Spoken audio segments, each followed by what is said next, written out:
All right, Shalom, Shalom. I'd like to start off by giving all honor and glory to Yahweh, Ba'ashem Yahushai, Ba'ashem Rakakwadash, Shalom to the hopeful elect.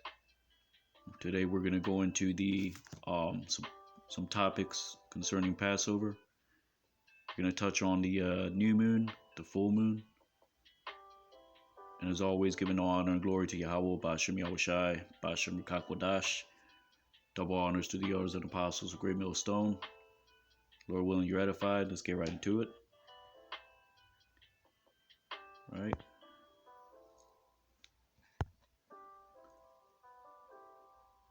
Gonna look at some commentaries and get some precepts.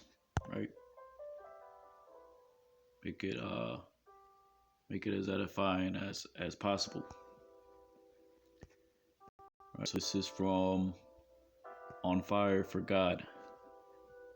Today.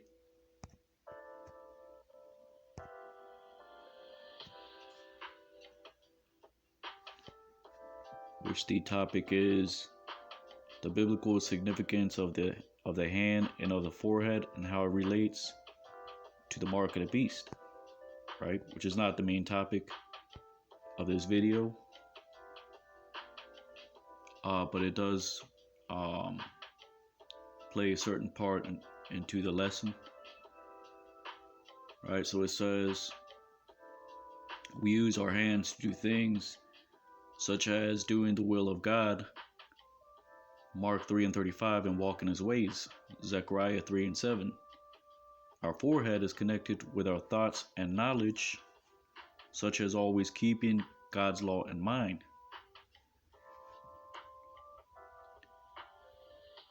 Psalms 1 and 2, meditating upon his word. Let's scroll on down. Remember what the Lord has promised to those who obey him. Right?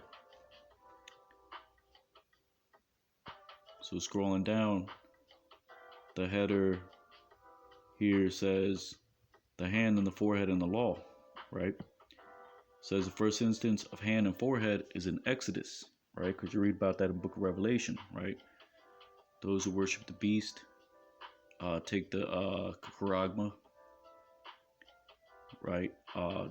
They're gonna take it, and the right hand or in the forehead, right? Which that doesn't have any deep significance that they take it on the right hand or in the forehead, right? But as you can see here, right, that is also mentioned in the Torah. So it says, Exodus 13 and 6 through 9, 7 days shalt thou eat unleavened bread, and in the seventh day shall be a feast unto the Lord. Unleavened bread shall be eaten 7 days, and there shall no leavened bread be seen with thee, neither shall there be leaven seen with thee in all thy quarters. Right, it's talking about the seventh day, right? Salakia, the 7 days to eat unleavened bread. Exodus 13 and 8, and thou shalt shew thy son in the day, saying, this is done because of that which the Lord did unto me when I came forth out of Egypt. Verse 9, and it shall be for a sign unto thee upon thy hand, for a memorial between thine eyes. Right, the sign upon thy hand represents what? The preparation, right, for the Passover, right? Which there's going to be a Passover 2.0, right, which is the deliverance out of America, Babylon, and Great, right? The Lord's return and the chariots delivering up the remnant, right? 2/3, right, being destroyed. The other nations being destroyed. Esau being destroyed. Right? So it says, so that's what the hand represents. Right? And this is the same thing that the Apostle Paul spoke about. Right? He said, faith without works is dead. Right? So you have to perform, right? Not that we're saying you can keep the law perfectly, right? But it represents the preparation, which starts with your hand, which is your works, which is um, um, rehearsing the righteous acts, right? And the memorial between thine eyes is receiving the understanding, right? Being sealed with the knowledge of the things that will come to pass, right? And that includes your faith, right? Which is in your lab, meaning your mind, right? Who says that the Lord's law may be in thy mouth, for with a strong hand hath the Lord brought thee out of Egypt, right? So that's what it represents, right? The preparation, right? It says the it in verse 9 refers to keeping the feast of unleavened bread. That is, the doing referred to in verse 8. Observing the feast itself as a sign upon the hand. The hands do the preparation, and a memorial between the eyes, a remembering what the Lord did for the Israelites when He brought them out of Egypt, right?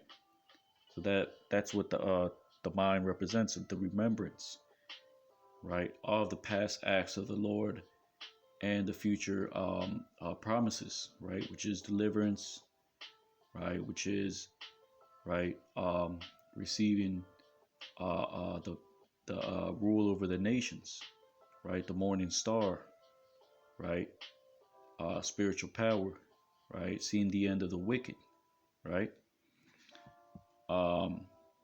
Says as the chapter continues, Moses further explains the commandments regarding the feast of unleavened bread.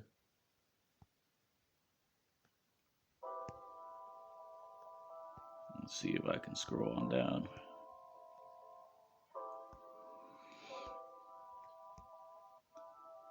Exodus 13 and 11. And it shall be, when the Lord shall bring thee into the land of the Canaanites, as he sware unto thee and to thy fathers, and shall give it thee, that thou shalt set apart unto the Lord all that openeth the matrix, and every firstling that cometh of a beast, which thou hast, the males shall be the Lord's, and every firstling of an ass thou shalt redeem with a lamb. And if thou wilt not redeem it, then thou shalt break his neck, and all the firstborn of man among thy children shalt thou redeem. Right, here's the point. And it shall be when thy son asketh thee in time to come, saying, What is this? That thou shalt say unto him, By strength of hand the Lord brought us out from Egypt, from the house of bondage. Right? Verse 15. And it came to pass, when Pharaoh would hardly let us go, that the Lord slew all the firstborn in the land of Egypt, both the firstborn of man, the firstborn of beast. Therefore I sacrifice to the Lord all that openeth the matrix, being males, but all firstborn of my children I redeem. And it shall be for a token upon thine hand, and for frontlets between thine eyes. For by thy strength of hand the Lord brought us forth out of Egypt. Right? Faith and works. Right? The preparation. Right? Which starts by with the hand. Well, really it starts by faith. Right? Faith is the substance of things not seen, like scriptures say. Right? So you have to believe, and then you perform it. You make that preparation, right? But seeking the scriptures diligently, right? Doing, rehearsing the righteous acts, right? Preparing, right, for the deliverance, which starts in your lab, in your mind, right? Says that it in verse 16 refers back to the doing of verses 12 and 13, right? Let's scroll on down.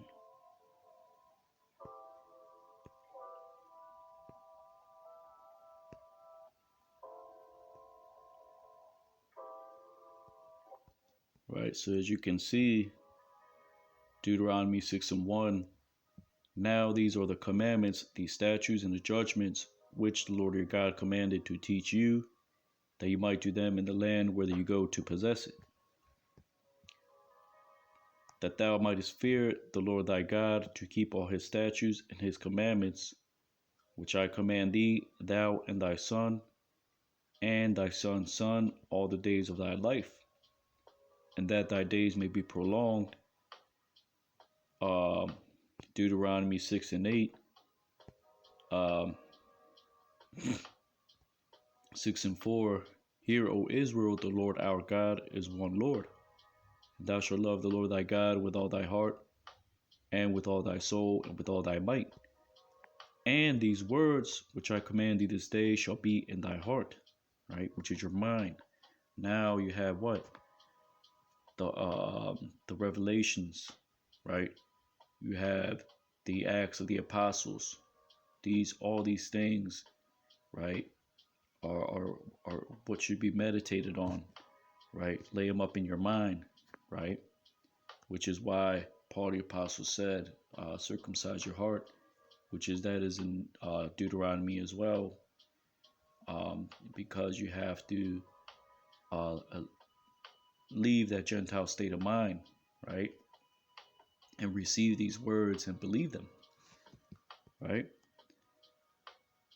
Verse 7, and thou shalt teach them diligently unto thy children, and shalt talk of them when thou sittest in thine house, when thou walkest by the way, and when thou liest down, and when thou risest up. And thou shalt bind them for a sign upon thy hand, and they shall be as frontlets between thine eyes. Right?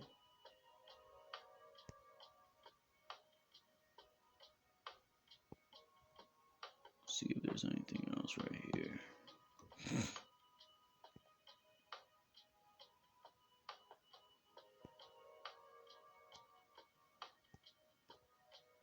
Says later in Deuteronomy, after the Lord tells the Israelites to keep his commandments and not to turn aside to other gods to worship them, he says this, therefore shall you lay up these my words in your heart and in your soul, and bind them for a sign upon your hand, that they may be as frontlets between your eyes.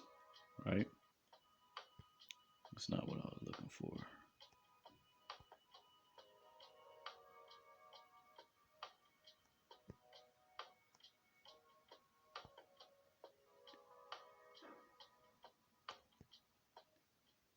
Deuteronomy, Romans 2 and 28. For he is not a Jew which is one outwardly, neither is that circumcision which is outward in the flesh, but he is a Jew which is one inwardly, and circumcision is that of the heart, in the spirit and not in the letter, whose praise is not of men but of God. Right? So it's about the spirit, right? It's about, right, the prophecies, right, that will come to pass, right? It's about, right, it's not about the law, right, being, right, the your justification, right? Because there had to be a further dispensation of the gospel, right? Which is, right, the prophecies being expounded on, right, even through us, right, the servants of the Lord. And it says, Colossians 2 and 11, in whom also you are circumcised with the circumcision made without hands, putting off the body of sins of the flesh by the circumcision of Hamashiach, right? Which is the spirit of Hamashiach, which is Yahushua, the spirit of prophecy, right?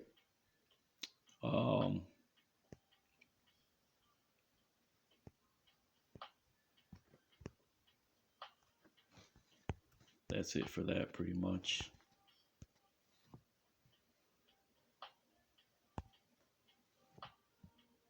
Now let's look at,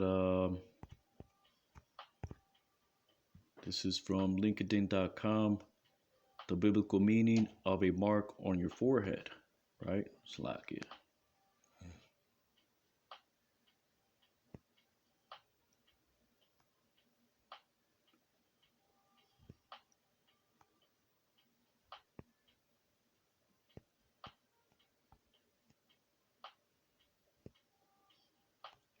So let's scroll on down. The forehead represents the one whose mind we have been given through walking in agreement with. It will be either that of Hamashayach or of the devil, whose counterfeit religious system is referred to as Babylon, a system of spiritual harlotry, right? Um,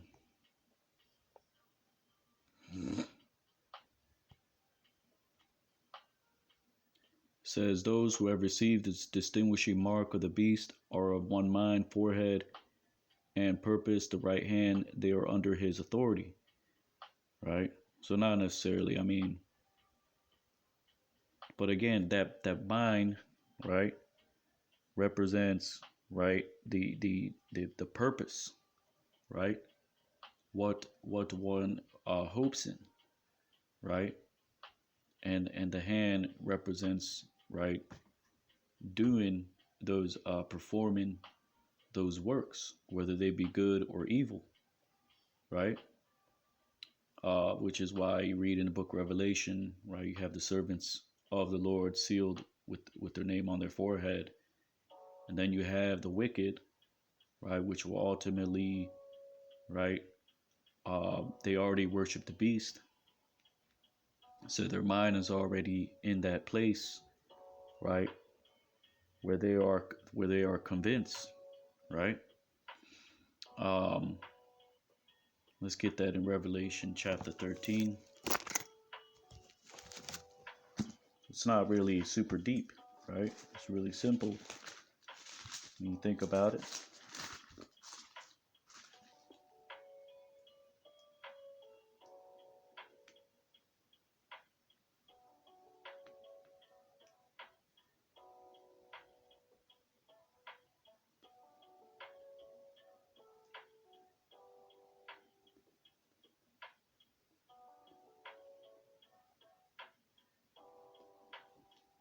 Salakia, let's get that real quick.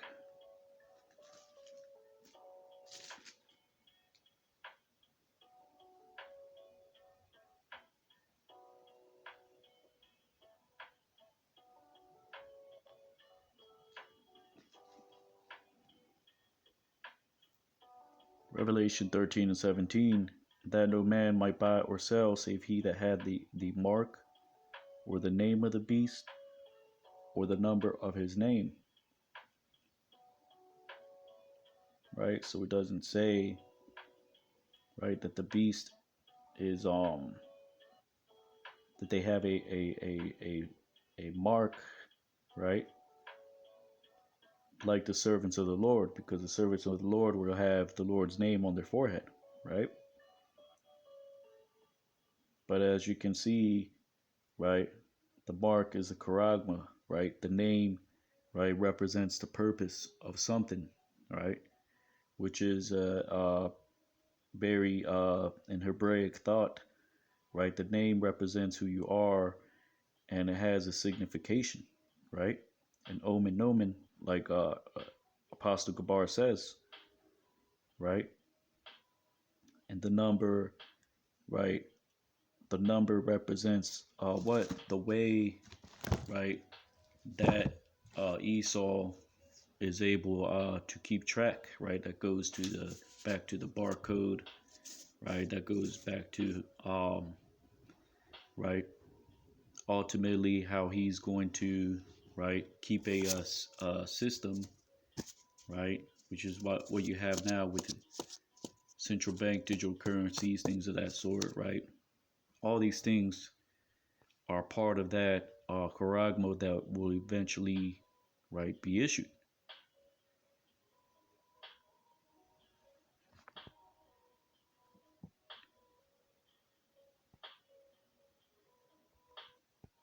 So let's see what else we can get right here.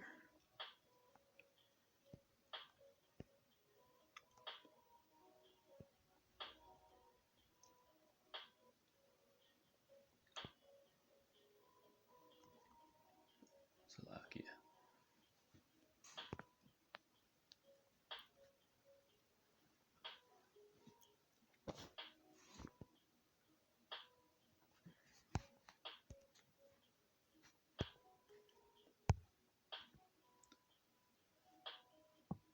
Revelation 14 and 11, and the smoke of their torment ascendeth up forever and ever.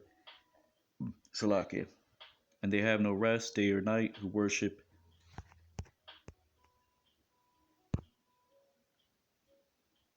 the beast and his image, and whoever receiveth the mark of his name.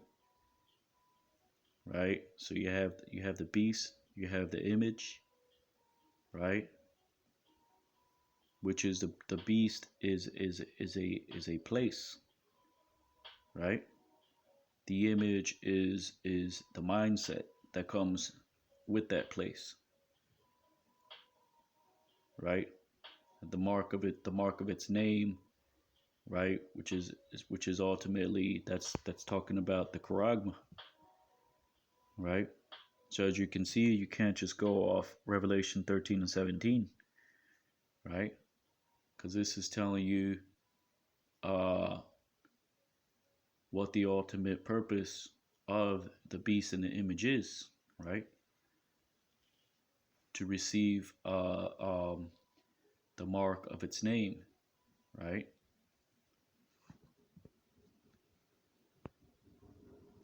It says, forever and ever, the imagery of smoke going up reminds us of the overthrow of Sodom and Gomorrah, right? So it's not talking about forever and ever. That is talking about, right, the remembrance that the Lord is going to bring when he delivers the remnant out of the second Egypt, second Rome, right? Which is going to be as a testimony unto the earth, all the nations, right? That the Lord ruleth amongst the children of men, right?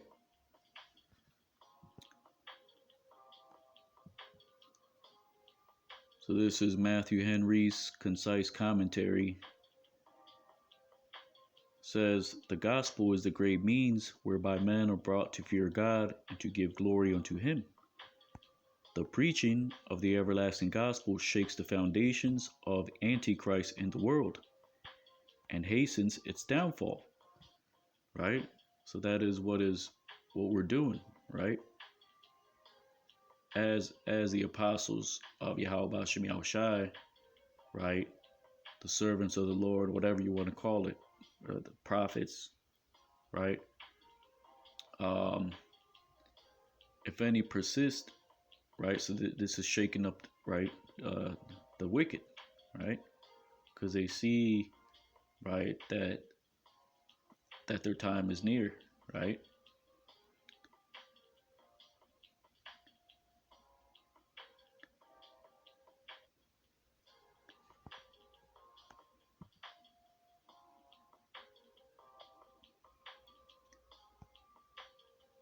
So it says,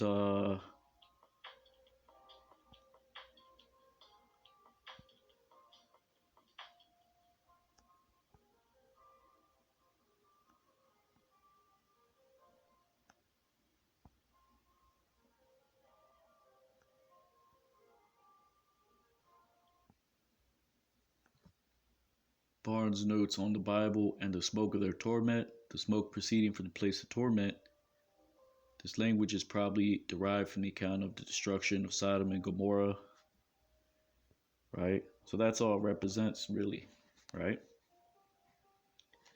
And you read about that in Isaiah 66, right?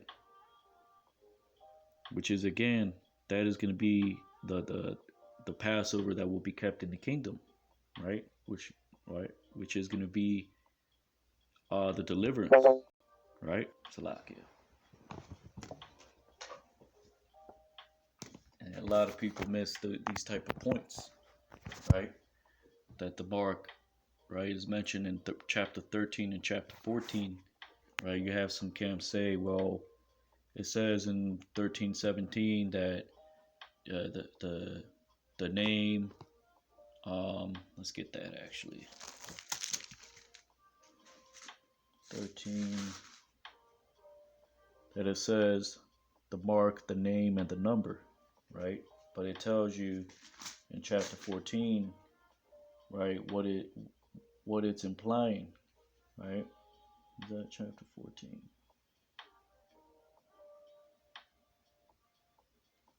Because it says, whoever receiveth, right, the mark of his name, right, is Isaiah 66 and 23. And it shall come to pass that from one new moon to another, from one Sabbath to another, shall all flesh come to worship before me, saith the Lord. Right? From one new moon to another, that is the beginning of the month. Right? When this moon is darkened. Right? From one Sabbath to another is what? 7 days after the new moon, and every seventh day, every week after that, every 7 days after that. Right, the 7th, 14th, 21, 28, and then you have the new moon again, which is also a Sabbath. Right? And today we're currently right on the first day of the Passover. Tonight sundown would be the 15th day, right, of Abib. So it says, from one Sabbath to another shall all flesh come to worship before me, saith the Lord. Right? And you can even read in the account of Yahushua, right, when he was delivered up, crucified, right? It was on the 14th day, right?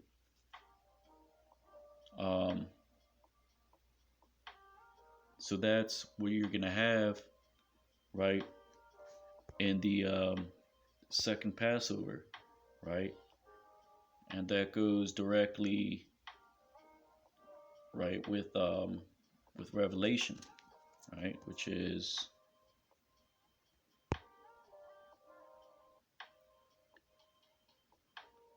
Revelation 14 and 11, right?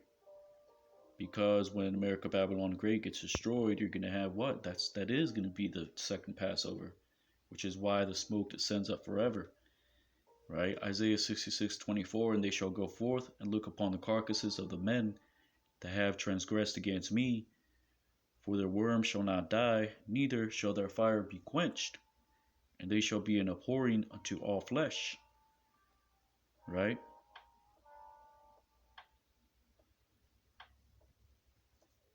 Which is talking about, right, those that get destroyed.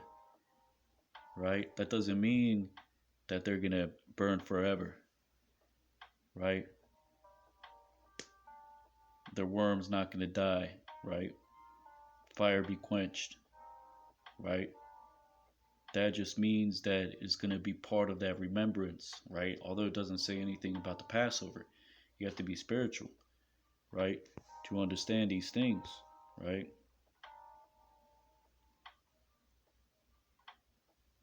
Which is why it says from one new moon, from one Sabbath to another, because the new moon is a Sabbath, right? But it's distinguished in the fact that the new moon is the first day of each month.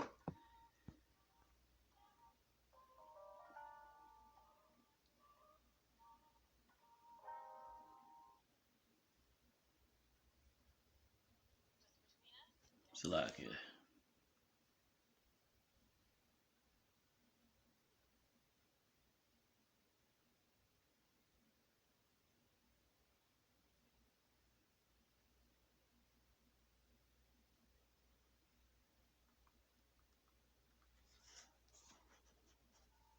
Right? So Salakia. So it says,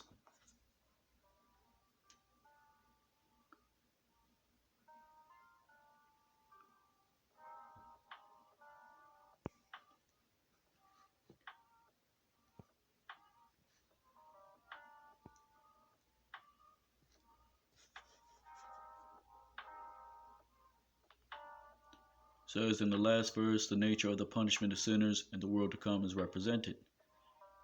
Right? Let's scroll on down.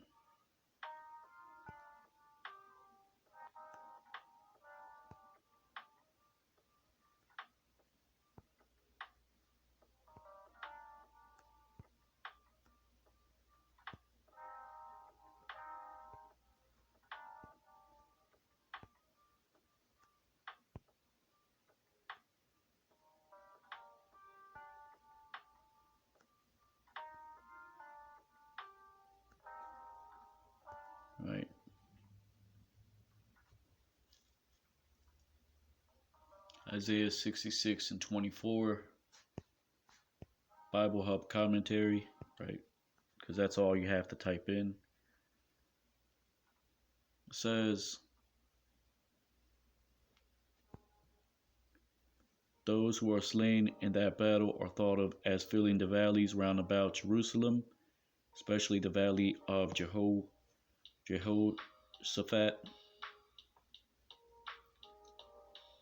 right? Because, right, that is talking about not just America, Babylon the Great, right? But it's going to be throughout the whole earth, right? Great slaughter, right? It says, taken strictly, therefore, right, which is the ICBM missiles, right, and those that are in the these militaries in these various countries, right? Civilians themselves are, people are gonna go crazy too, but like it says in Second Esdras, one house invading another, right? City rising up against city, they'll not regard their governors, which is in the Apocrypha. So it says, taken strictly, therefore, the words do not speak of the punishment of the souls of men after death, but of the defeat and destruction upon earth of the enemies of Yahweh. Right, so that's what it's talking about. You see, even the commentators, right, they know what they're talking about. Right, Esau knows what he's talking about. Right, and they may not be Edomites. I mean, they might be Jake. Right. It says, however, to something more than this to be read between the lines, and so those words become the starting point of the thoughts of later Judaism as to Gehenna, right?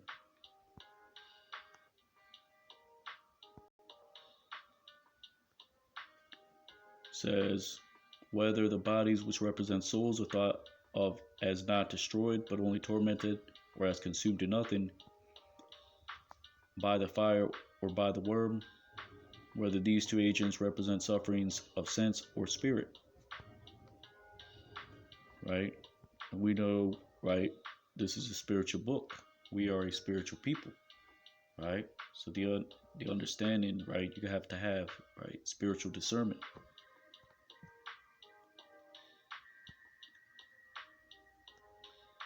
Says,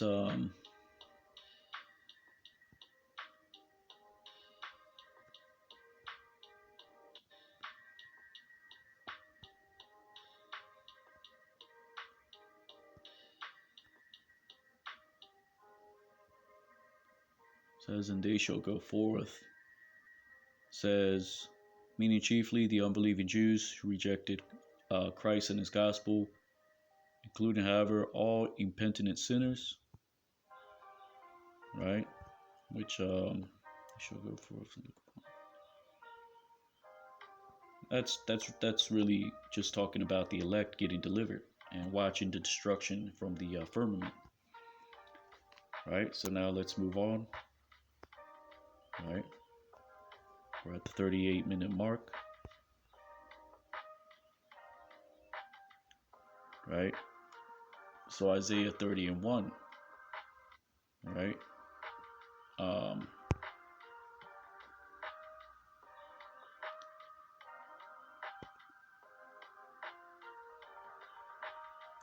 Woe to the rebellious children, saith the Lord, that take counsel, but not of me, and that cover with a covering, but not of my spirit, that they may add sin unto sin. Right?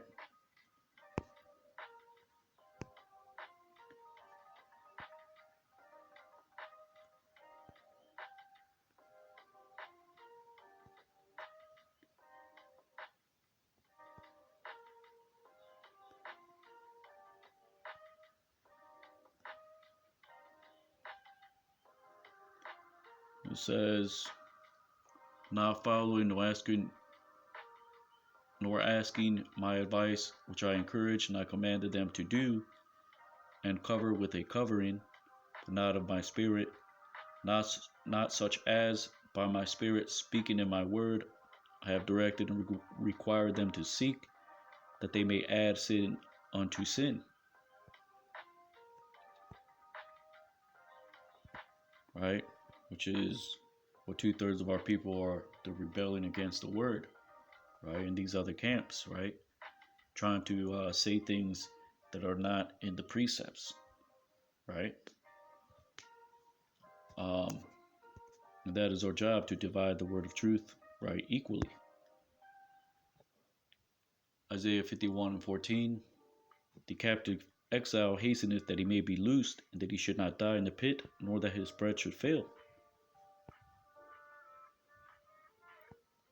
It says, from his captivity and may return to his own country from which he is banished, and that he should not die in the pit, die a prisoner though the inconveniences and hardships of his confinement, nor that his bread should fail, the bread or provision allowed to keep him alive in prison. The general sense of the verse is, God is not slack as you think, but makes haste to fulfill his promise and rescue his captive and oppressed people from all their oppressions and miseries.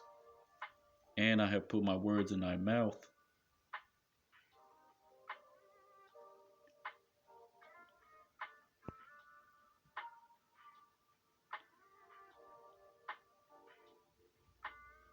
Right? So that is what we are, a nation in exile. Right? Like it says in the, I believe that's Revelation chapter 12. Let's get that real quick.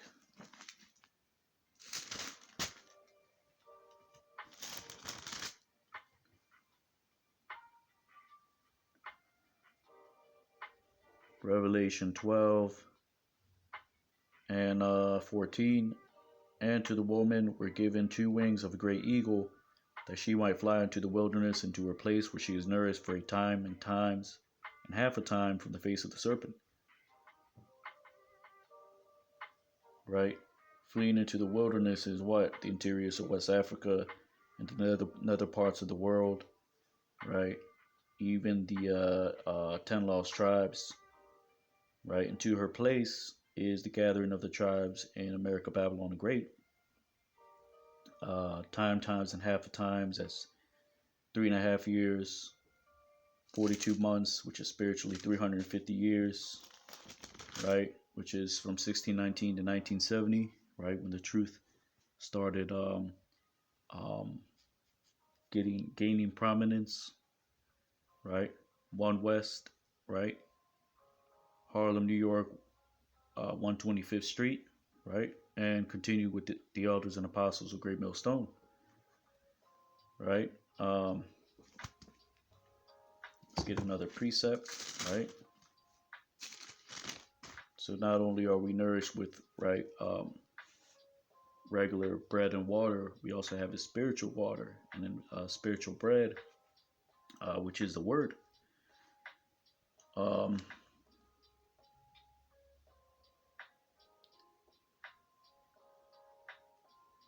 Revelation 6:6, and I heard a voice in the midst of the 4 beasts say, a measure of wheat for a penny, and 3 measures of barley for a penny, and see thou hurt not the oil and the wine. Revelation 6:5, and when he had opened the 3rd seal, I heard the 3rd beast say, come and see. And I beheld, and lo, a black horse, and he that sat on him had a pair of balances in his hand. Right? A pair of balances represents a yoke, right? Which is what Jake went through, right? In 1800s, right? Slavery, right? And right, a slave has to be nourished, right? So that is what has happened, right? Even in these other nations where Jake is in, right? Because at the end of the day, right, we don't have it, our own actual, right, government, right? We're under subjugation, right? So this is why it says, right, measure wheat for a penny, 3 measures barley for a penny. See that thou hurt not the oil and the wine. The oil and the wine represents, right, the oil represents what keeps your light burning, meaning, right, what keeps you steadfast in this truth. The wine is represents doctrine, right? So this is what we're doing. We're hastening, right, the day of the Lord by preaching the word, right, speaking often one unto another, right. Salakia.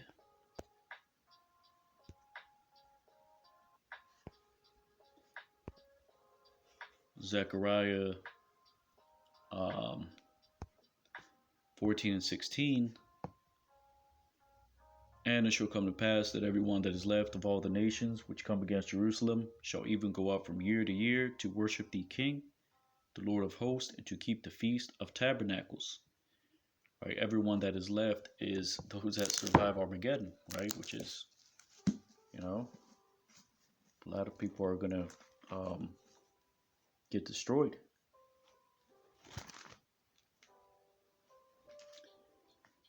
And you can also read that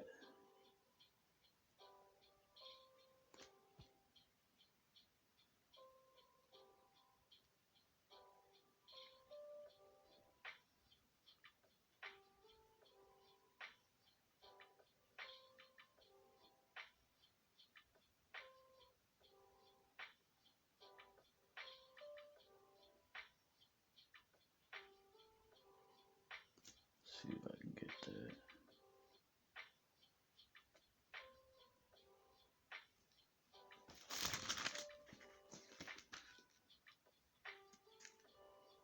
Maybe Revelation 20.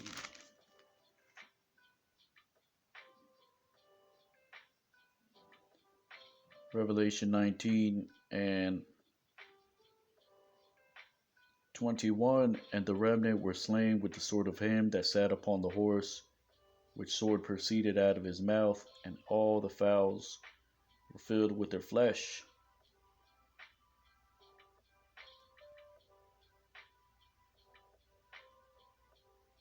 Right, meaning the remnant that come up against, right, Yahushai, right, and the angels.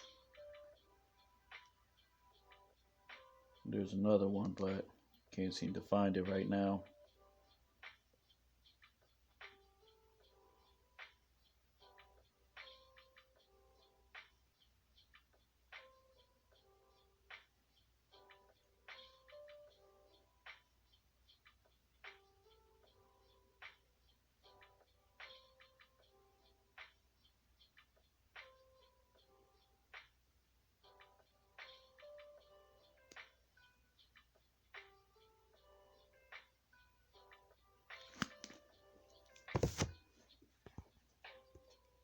Let's go to the next point.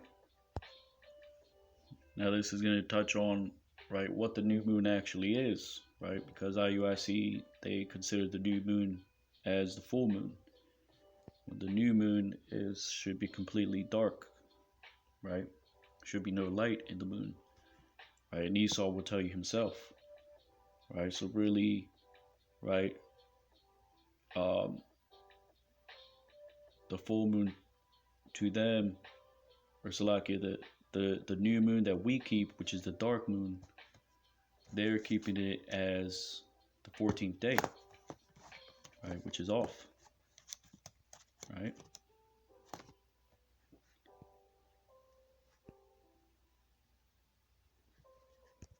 Salakia, that was from previous lesson, right? This is from BibleHub.com. Moon, from the Topical Bible, I believe that's what it's called.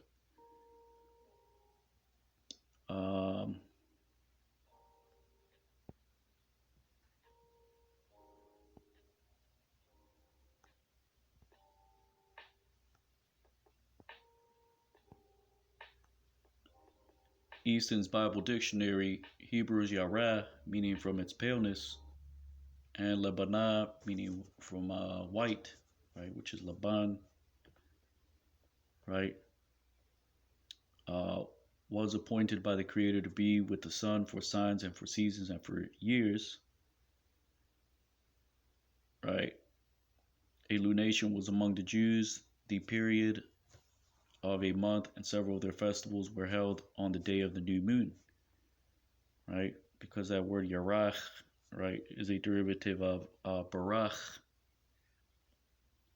which literally means a bar or something that is fleeing, right?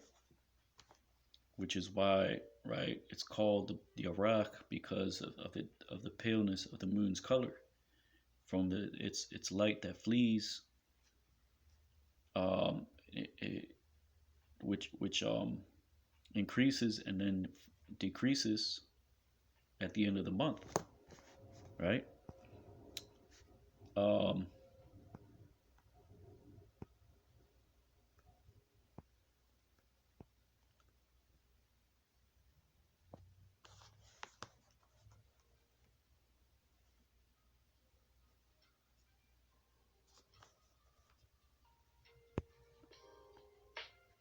so it says Moon Yarach, meaning obscure, probably wanderer, by some given as paleness Selene, right? The moon was very early worshipped by the nations of the Far East as a divinity or the representative of one or more deities. Um, it says in Babylonia he was also called Urslakia. In Assyria and Babylonia, the most common name for the moon god was Sin or Sen. Um,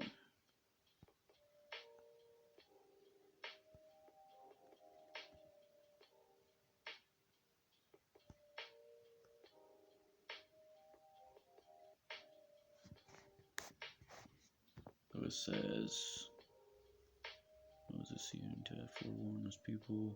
That's not what I was looking for.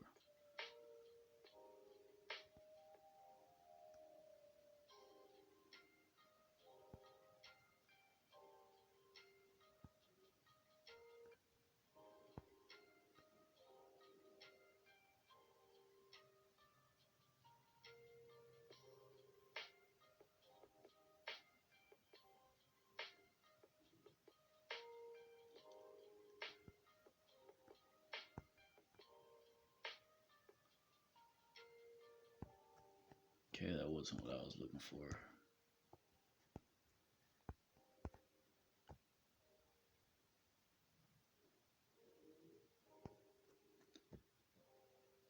So it says this is from Hebrew roots, moon.com. The new moon of the Bible answers for Christians. So as many Christians who have embraced the Hebraic roots of their faith look forward each new moon. What, if anything, do new moons have to do with our faith? Right? Um, let's scroll down.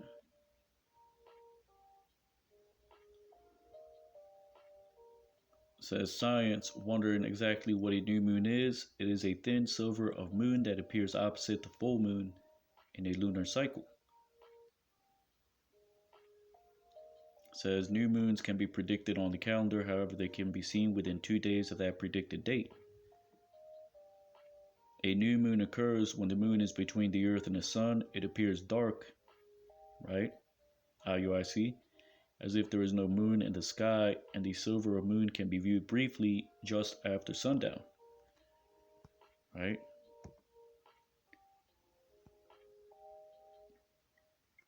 Says they're referred to as new moons, but also as the first day of the month.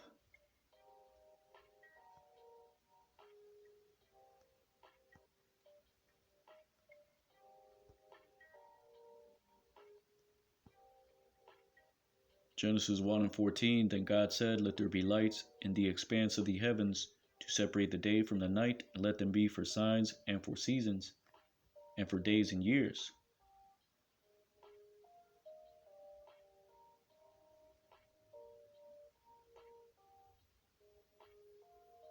Right? And the word for season is mawa'id, right? Season, appointed time, right? You also have zaman, which means time,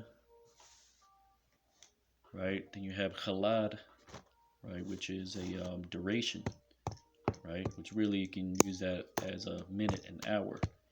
Zaman, right, would be minute, right? Khalada, right, means a duration, right, or an hour per se, right? And you would only know this if you go into the Hebrew, right? But that's not important, right? The important thing is being sealed with the prophecies in your mind, right? So it says, and God's people aren't to use the new moons in this way only in Old Testament times. Actually, scroll on down.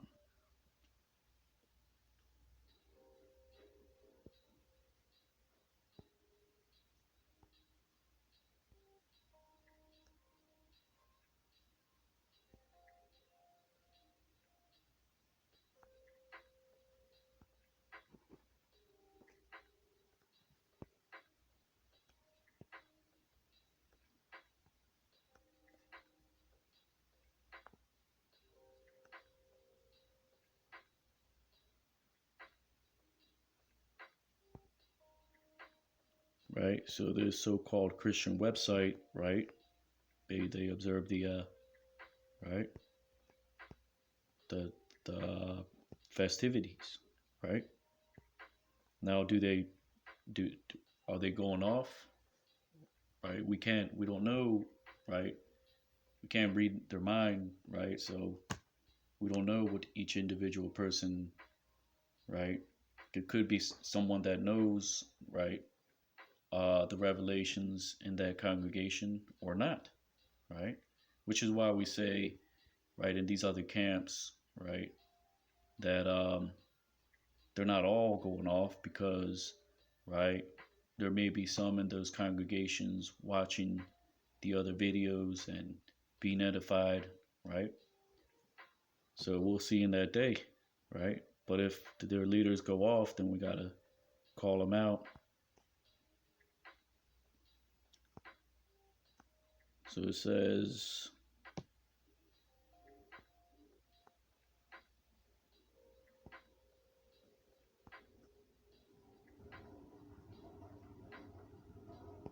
actually, that's it for that.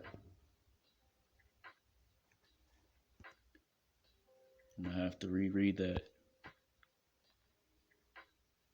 at a later time.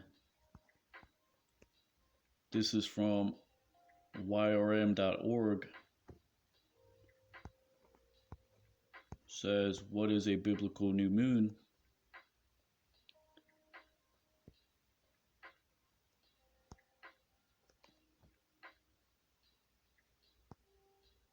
It says,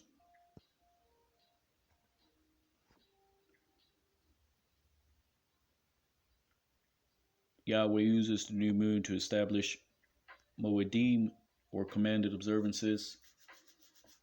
Let's scroll on down. It says, apostolic believers who remain true to his word continue to honor new moon days as well as observe feast days in the New Testament. Acts 18:21, Acts 27:9, 1 Corinthians 5:7 through 8.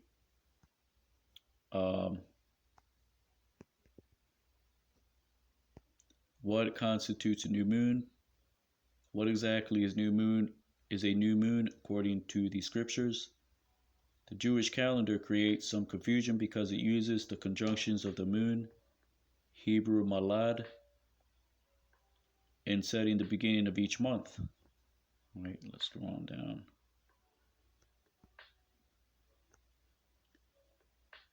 Let's first look at the astronomical conjunction. A lunar conjunction is when the sun, moon, and earth are directly in line. Because the sun is behind the moon, no sunlight is reflected from the lunar face. The moon is a total blackout during a conjunction. No part of the moon can be seen in an astronomical conjunction.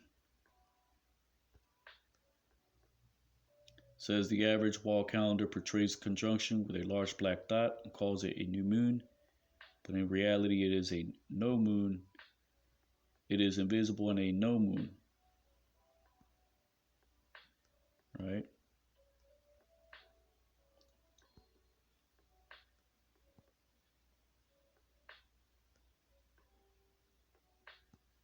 It says the word month is derived from the word moon.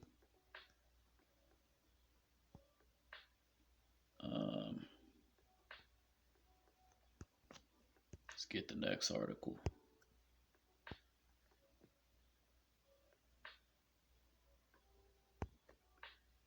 This is from compellingtruth.org.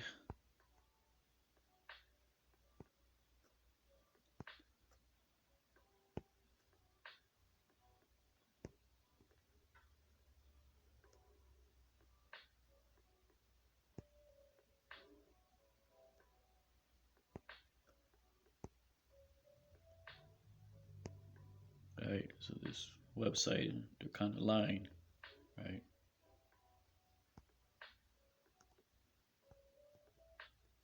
Because he said Christians do not observe the new moon festivals because these sacrifices are not required after the coming of the Messiah, right? Which is, I don't know why I saved this one. I'll take a look at that later. This is from godquestions.org.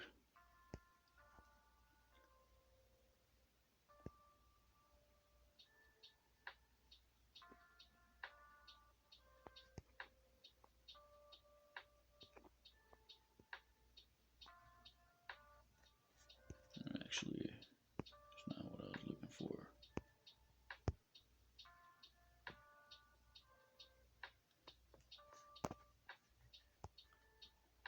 This is from the Jerusalem Post. Says Passover, full moon, and fulfillment.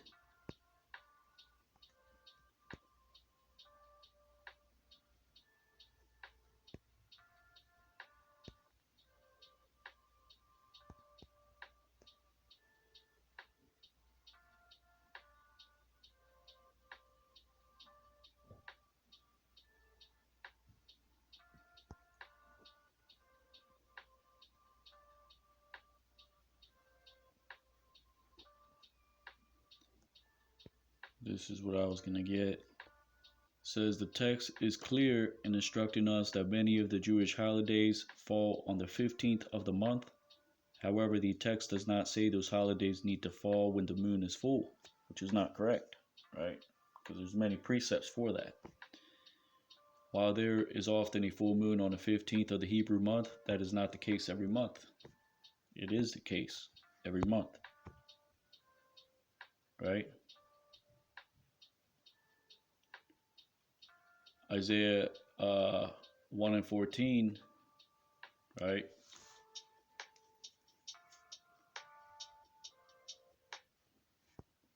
Let's gonna get Psalms 81 and 3. Psalms 81 and 3,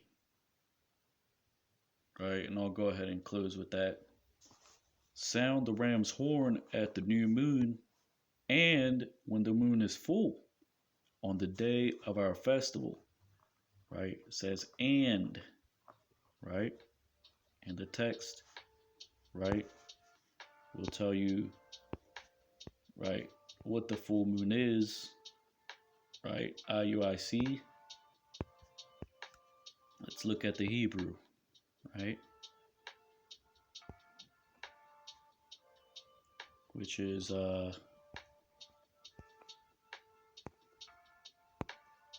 Salakia.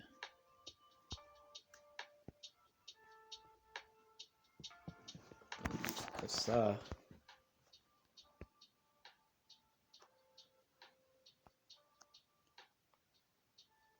Ba Kasa.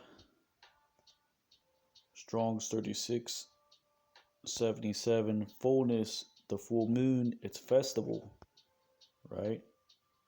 And you read what you already, right? You already heard the other articles that spoke about what the new moon is, right? So let's just get this Strong's definition and we'll go ahead and close out, right? Lord willing, you ratified, right? And as always, right, double honors to the elders and apostles of Great Millstone. Right, that word is kasa, right, which is similar to kasap, meaning silver, right, or denoting paleness, right. So it says kasa,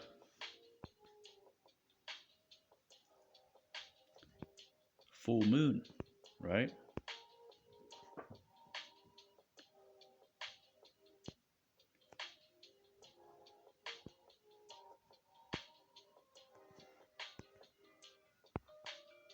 Salakia.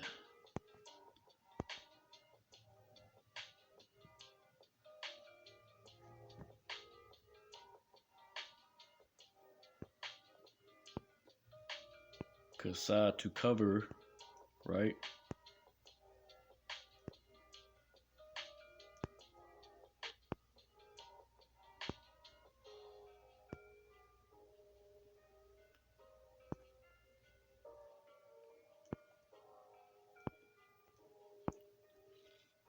But you can't always rely on these concordances, right? Because you have, right, kasa, right, to cover, kasap meaning silver, right, or to be pale, sickly, right. You have kasa or kasa'a, which means throne or canopy, right, uh, which are really, right, uh, thronely seats, kingly seats, thronely estates, right, where, right, they would be made of, right, silver, gold, whatever the case may be, right. But anyways, right, that's pretty much it. So this lesson is called Passover Topics, New Moon, and the Full Moon, right? It's Brother Yatazadak, hero of Israel, and as always, Lord willing, you're edified, giving all honor and glory to Yahweh, Ba'ashem Yahushai, Ba'ashem Kakodash, double honors to the elders and apostles of Great Millstone. Kwame Yasha Allah, Abad Babal, and Shalom.